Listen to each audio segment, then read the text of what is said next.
right? Between just holding something valuable like a digital asset and actually using it Yeah. for like daily stuff or earning within these new systems. Totally. It's the so what question. Precisely.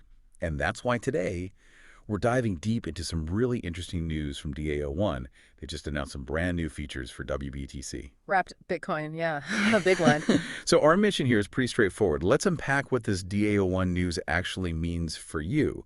We want to give you that shortcut to understanding, the real world impact and why it matters. And we're working directly off a document here. It's titled Exciting News from DAO1.pdf, so we'll be grounding our chat in what they've actually put out there. Perfect. And the idea is to connect these specific DAO1 details, this bridge, these pools, to the bigger picture. Crypto adoption, Web3 earnings, the whole evolution.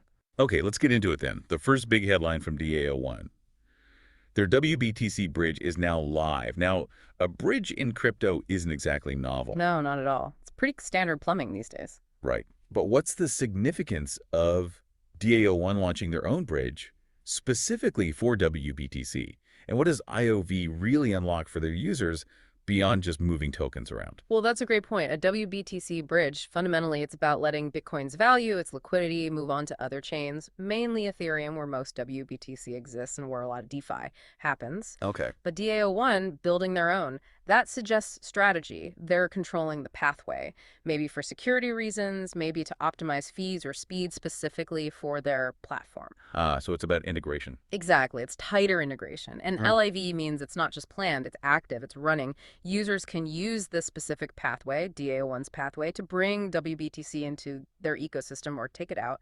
It's operational now. Got it. So the bridge gets the wBTC into their world, Hmm. but then you need to be able to do something with it easily once it's there, right? Yeah, precisely. Which brings us neatly to the next piece of news. Which is that the wBTC liquidity pools are open within DAO1. So break that down for us. What are liquidity pools, really? And why is having them open such a big deal for wBTC inside DAO1?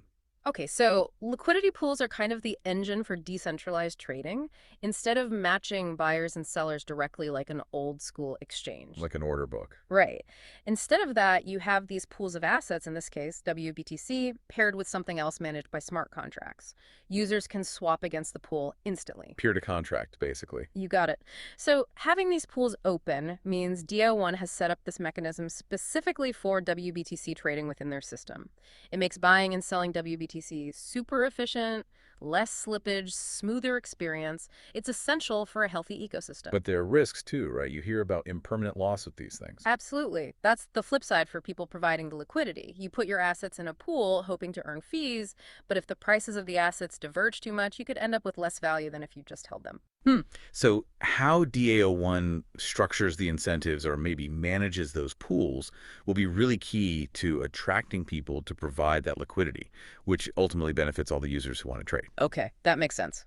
Bridge gets it in, pools make it tradable. Now, this next part feels like, well, this is where it gets really practical for the average person, I think. Yeah, this is the direct usability piece. DAO1 says you can now buy products directly with wBTC. And maybe even more interestingly, get commissions paid out in wBTC. This feels like a big step. Oh, it is. It's huge because it moves wBTC from being just, an asset you hold or trade speculatively. Like digital gold. Right, into something you can actually use day to day within that specific economy. Buying things, earning things. It creates a real circular flow. A mini economy based on wBTC within DAO1. Exactly. You earn wBTC for doing something, maybe contributing content, making sales, whatever their model is, and then you can immediately turn around and spend that same wBTC on products or services within DAO1. That's real utility. And those commissions, that's a powerful incentive model. Absolutely. It aligns the community.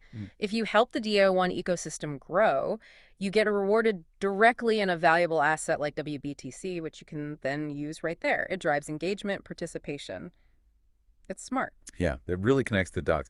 Now, DAO1 themselves are pretty bullish on this. They're saying things like more ways to buy, more ways to earn, more power to the DAO1 community, and even the ecosystem just leveled up.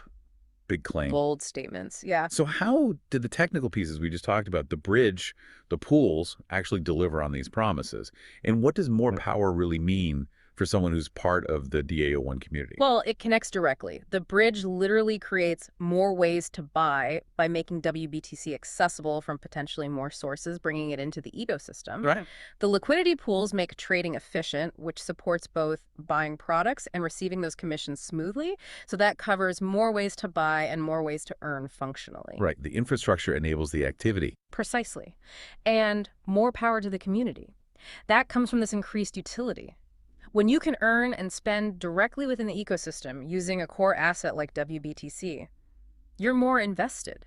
You have more agency, more direct economic participation. So it's not just passive holding. No, it encourages active involvement. Your actions have direct economic consequence and reward within the system. That's how the ecosystem genuinely levels up by empowering its members. Okay, that makes a lot of sense. And DAO1 uses hashtags like hashtag crypto payments, hashtag more adoption, hashtag Web3 earnings. Yeah. Let's zoom out a bit. How does this specific DAO1 move with wBTC fit into that bigger picture? You know, the whole push for crypto payments and broader Web3 adoption. It's a really interesting case study within that larger trend. They're not just enabling any crypto payment, they're focusing on wBTC. Wrapped Bitcoin. Why is that significant? Well, Bitcoin has the brand recognition, right? It's seen perhaps as more stable or understandable by a wider audience compared to maybe some newer, more volatile altcoins. So it could be a gateway for adoption. Less intimidating. Potentially, yeah.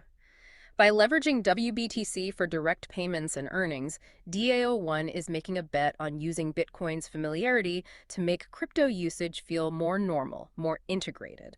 It's a practical step. Moving beyond just speculation. Exactly. It's demonstrating real-world function. We're seeing more platforms try to bridge this gap, make crypto useful, not just tradable. DA1's approach here, especially the earning and spending loop, is a clear contribution to that whole hashtag Web3 earnings and hashtag more adoption narrative. So wrapping this up then, the main takeaway here seems pretty clear. DA1's made a significant, quite strategic move. Definitely. They've boosted wBTC's role within their ecosystem way beyond just being an asset to trade. They've built the infrastructure, the bridge, the pools, and enabled direct use, buying stuff, earning commissions. It's about embedding wBTC into the actual economic life of their community. A really thoughtful step towards making crypto more integrated into, well, digital life. Which actually leads to a really interesting question for you, the listener, to think about.